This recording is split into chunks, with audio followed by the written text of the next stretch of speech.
Ready? All right, here we go. It took a while, but we got it. All right, guys, that's how you put the camshaft back in your Predator. These are called followers. These have to go in first. You want to get in there, show the two holes.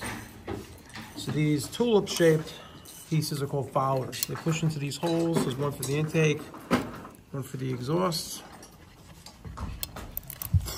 So we put those in first. Then we're ready to put our camshaft in.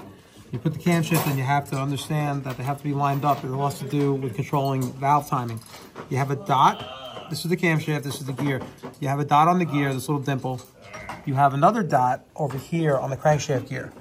Now, these have to be lined up. So you can't just stick this in. It won't run because the valves will not be opening at the right time in relationship to the piston. So we want to take this mark, we want to line it up with that mark. So we're going to have to rotate the motor.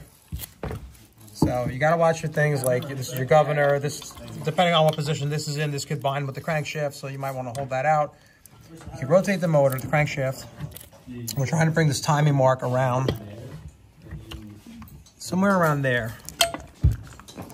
Somewhere around there is good. Make sure your followers didn't fall out. We're going to take the camshaft.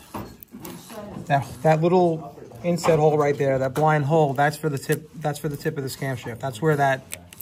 Sorry. That's where the end of the camshaft is going to sit into that hole. So what you got to try and do is you have to try and get these dots lined up as you put this in. Stop it now.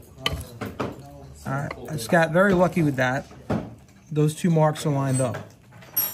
That's exactly what you want. Sometimes you have to offset it a little bit and push it in and you'll see it move. So, but that has to be lined up. When these two dots, when that dimple and that line are facing each other, you're where you should be.